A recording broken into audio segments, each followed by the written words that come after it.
நீ இப்படி உட்காந்துக்கிறத பார்க்குறப்ப கேவலமா இருக்கு.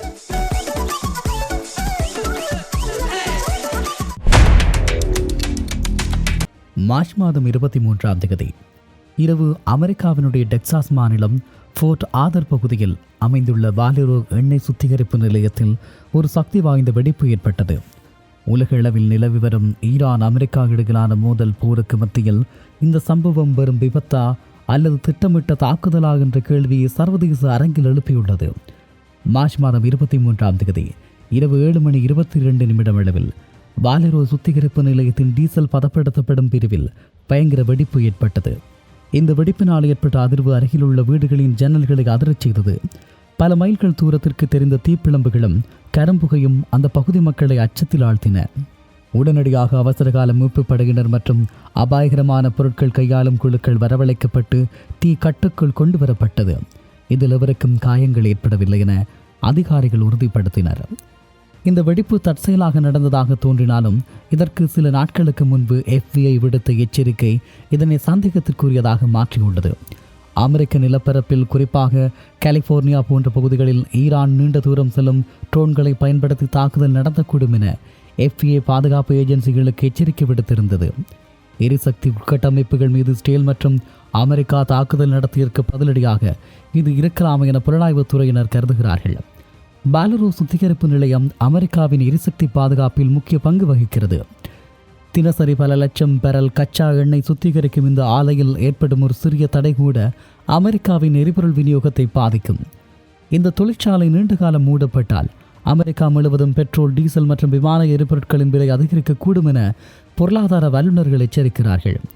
அமெரிக்காவில் வெடிப்பு நிகழ்ந்த அதே காலகட்டத்தில் ஈரானின் இல்பகன் மற்றும் கொரன்ஸ்கார் ஆகிய பகுதிகளில் உள்ள எரிவாயு மேலாண்மை நிலையங்கள் மீது முக்கிய குழாய் தடங்கள் வெடித்து சிதறியதாக தகவல்கள் வெளியாகியுள்ளன.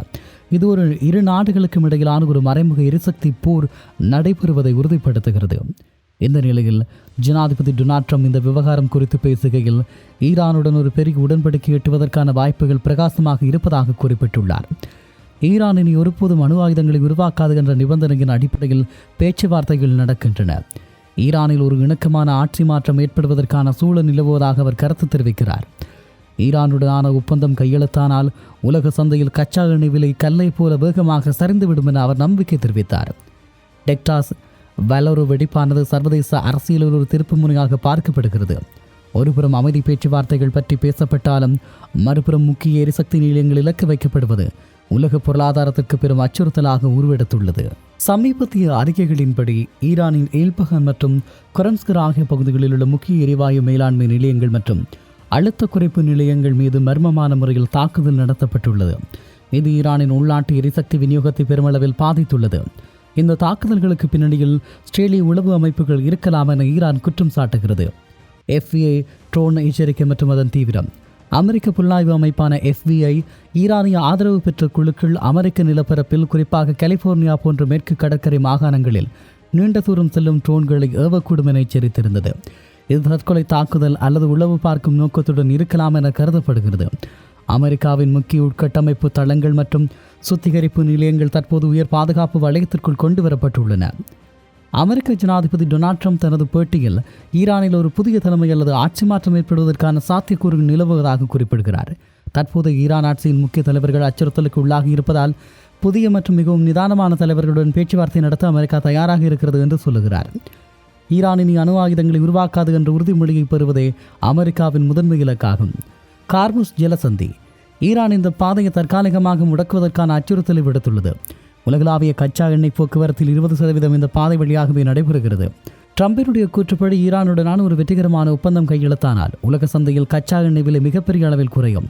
இது அமெரிக்க மற்றும் உலகளாவிய பணவீக்கத்தை கட்டுப்படுத்தும் என்று சொல்கிறார்கள். ஈரானுடனான உறவை மேம்படுத்த அமெரிக்கா ஏற்கனவே வெனிசுலாவுடன் மேற்கொண்டு வரும் புதிய எண்ணெய் மற்றும் அரசியல் உறவுகளை ஒரு உதாரணமாக கொள்ளுகிறது. அங்கு தேர்ந்தெடுக்கப்பட்ட புதிய அரசுடன் அமெரிக்கா இணக்கமான உறவை பேணி எண்ணெய் உற்பத்தியை அதிகரித்திருக்கிறது. அதே போன்று ஒரு மாற்றத்தை ஈரானிலும் ஏற்படுத்த அமெரிக்கா திட்டமிட்டுள்ளது. அமெரிக்க ஜனாதிபதி டொனால்ட் ட்ரம்ப் ஈரானின் மின் உற்பத்தி நிலையங்கள் மற்றும் எரிசக்தி உட்கட்டமைப்புகள் மீது தான் நடத்தவிருந்த தாக்குதல்களை 5 நாட்களுக்கு மார்ச் 27ஆம் தேதி வரை ஒத்திவைப்பதாக அறிவித்துள்ளார். ஈரானுடன் ஒரு சுமூகமான உடன்படிக்கை எட்டுவதற்கு இந்த அவகாசம் வழங்கப்பட்டுள்ளது. எனினும் ஈரான் தனது தரப்பில் நேரடி பேச்சுவார்த்தைகள் எதையும் தாம் நடத்தவில்லை என மறுத்திருக்கிறது. ஈரான் தனது கடல் எல்லைப் பகுதியான கார்முஸ் ஜலசந்தியை தெற்கமாக மூடியுள்ளது. உலகளாவிய எண்ணெய் போக்குவரத்து ஒரு நாளைக்கு 20 மில்லியன் பேரல்களில் இருந்து மிக குறைந்த அளவிற்கு குறைந்திருக்கிறது. உலக சந்தையில் மிகப்பெரிய விநியோக தடையை ஏற்படுத்தி இருக்கிறது. பிரெண்ட் கச்சா எண்ணெய் விலை ஒரு பேரல் $119 உயர்ந்துள்ளது. FBIயினுடைய சமீபத்திய புலனாய்வு தகவலின்படி கலிபோர்னியா கடற்கரைக்கு அருகே சர்வதேச கடற்பரப்பில் ஈரானிய நிழல் கப்பல் ஒன்று நடமாடுவதாக கண்டறியப்பட்டிருந்தது. சாதாரணமான ரேடர்களை சிக்காத வகையில் வடிவமைக்கப்பட்ட இந்த கப்பலில் இருந்து ட்ரோன் தாக்குதல்கள் நடத்தப்படலாம் என அஞ்சப்படுகிறது. இதனால் கலிபோர்னியா மற்றும் மேற்கு கடற்கரை பகுதியில் உள்ள விமான நிலையங்கள் மற்றும் துறைமுகங்களில் பாதுகாப்பு பல மடங்கு அதிகரிக்கப்பட்டிருந்தது. இந்த நிலையில் குவைத் மற்றும் கத்தார் கடந்த 24 மணி நேரத்தில் குவைத்தின் எண்ணெய் சுத்திகரிப்பு நிலையங்கள் மீது 18 ட்ரோன்கள் ஏவப்பட்டன. இதில் 13 ட்ரோன்கள் சுட்டு வீழ்த்தப்பட்டன. கத்தாரின் டிராஸ்லாஃபன் எரிவாயு மையமும் தாக்குதலுக்குள்ளாகியுள்ளது. ஈரானின் ஏவுகணை வலிமை மார்ச் மாதம் 21 அன்று இந்திய பெருங்கடலில் உள்ள அமெரிக்க பிரிட்டிஷ் தளமான டியாகோ கார்சியோ மீது 2 பாலிஸ்டிக் ஏவுகணைகளை ஏவியது. இது ஈரான் இதுவரை நடத்திய மிக நீண்ட தூர ஏவுகணை தாக்குதலாகும். இந்த நிலையில் அமெரிக்க திரைசேரி ஏற்கனவே கடலில் பயணித்துக் கொண்டிருக்கும் ஈரானிய எண்ணெய் கப்பல்களை மட்டும் விற்பனை செய்ய தற்காலிக அனுமதி வழங்கியது. இதன் மூலமாக சுமார் 140 மில்லியன் பேரல் எண்ணெய் சந்தைக்கு வரும். இது எரிபொருள் விலையை குறைக்க உதவும் என எதிர்பார்க்கப்படுகிறது. தற்போது ஒரு நிசப்தமான போர் சூழல் நிலவுகிறது. மார்ச் 27ற்குள் பேச்சுவார்த்தையில் முன்னேற்றம் ஏற்பட்டால் ஈரானின் மின்சார கட்டமைப்புகள் மீது மிகப்பெரிய தாக்குதல் நடத்தப்படலாம் என அமெரிக்கா எச்சரிக்கிறது. அமெரிக்க ஜனாதிபதி டொனால்ட் ட்ரம்ப் ஈரானின் மின் உற்பத்தி நிலையங்கள் மற்றும் எரிசக்தி உட்கட்டமைப்புகள் மீது நடத்தப்படவிருந்த தாக்குதல்களை மார்ச் 23 முதல் 5 நாட்களுக்கு ஒத்திவைப்பதாக அறிவித்துள்ளார். ஈரானுடன் நடத்தப்பட்ட ஆக்கப்பூர்வமான பேச்சுவார்த்தையின் அடிப்படையில் இந்த அவகாசம் வழங்கப்பட்டுள்ளது. மார்ச் 27க்குள் ஹார்முஸ் ஜலசந்தியை முழுமையாக திறக்க வேண்டும் என்பதே இதற்கான நிபந்தனை. அமெரிக்கா போர் நிறுத்தத்தை அறிவித்த சில நிமிடங்களிலேயே இஸ்ரேலிய இராணுவம் ஈரான் தலைநகர் டெஹ்ரான் மீது புதிய ஏவுகணை தாக்குதலை தொடங்கியது. எனினும் அமெரிக்காவின் கோரிக்கையை ஏற்று ஈரானின் மின்சக்தி நிலையங்களை மட்டும் தாக்காமல் தவிர்த்து வருவதாக இஸ்ரேல் தெரிவித்துள்ளது. பதிலடியாக ஈரான் மார்ச் 24 அதிகாலையில் ஜெருசலேம் நகர் மீது ஏவுகணை ஏவியது. இதனால் அங்குள்ள ஒரு கட்டிடம் சேதமடைந்தது. சர்வதேச அளவில் கப்பல் போக்குவரத்து முடங்கியுள்ள போதிலும் மார்ச் 23 மாலை வேளையில் ஜெக் வெசன் மற்றும் ஃபின்ஸ்கேஸ் ஆகிய 2 இந்திய கொடியேந்திய எரிவாயு கப்பல்கள் ஹார்முஸ் ஜலசந்தியை கடந்துள்ளன. இது பிராந்தியத்தில் நிலவும் பதற்றமான சூழலுக்கு மத்தியில் இந்தியாவிற்கான எரிசக்தி விநியோகம் ஓரளவு தொடர்வதை காட்டுகிறது. அதே நேரம் அமெரிக்காவின் வேஸ்ட் பேண்ட் இராணுவ ஆய்வு நிறுவனம் வெளியிட்டுள்ள அறிக்கையில் ஹார்முஸ் ஜலசந்தி முடக்கப்பட்டிருந்ததால் அமெரிக்காவின் பாதுகாப்பு தொழில்துறை முடங்கும் அபாயமுள்ளதாக எச்சரித்துள்ளது. குறிப்பாக ஆயுத தயாரிப்புக்கு தேவையான சல்பர் மற்றும் செம்பு விநியோகம் 25% வரை பாதிக்கப்பட்டிருக்கிறது. இதனால் சேதமடைந்த அமெரிக்க ரேடார்கள் மற்றும் ஏவுகணைகளை திரும்ப தயாரிப்பதில் பெரும் சிக்கல் ஏற்பட்டுள்ளது. ஈரானின் நட்டான்ஸ் அணுசக்தி நிலையத்திற்கு அருகில் இஸ்ரேல் மற்றும் அமெரிக்கா குண்டுவீச்சு நடத்தியுள்ளதாக தகவல் தெரிவிக்கிறது. இதற்கு பதிலடியாக ஈரான் இஸ்ரேலினுடைய அணுசக்தி ஆராய்ச்சி மையமான டிமோனோ மீது பாலிஸ்டிக் ஏவுகணைகளை ஏவியது. இரு நாடுகளுக்கும் அணுசக்தி மையங்களை இலக்கு வைப்பது ஒரு மிகப்பெரிய கதிர்வீச்சு பேரழிவுக்கு வழிவகுக்கலாம் என சர்வதேச அணுசக்தி முகமை எச்சரித்துள்ளது. இப்படியான நிலைமைகள் மிக மோசமான ஒரு காலத்தை உணர்த்தி நிற்கிறது என்றும் சொல்லலாம். மத்திய கிழக்கினுடைய இந்த நிலவரங்கள் மிக மோசமான அச்சத்தினுடைய எதிர்பார்ப்புகளை ஏற்படுத்தி இருக்கிறது.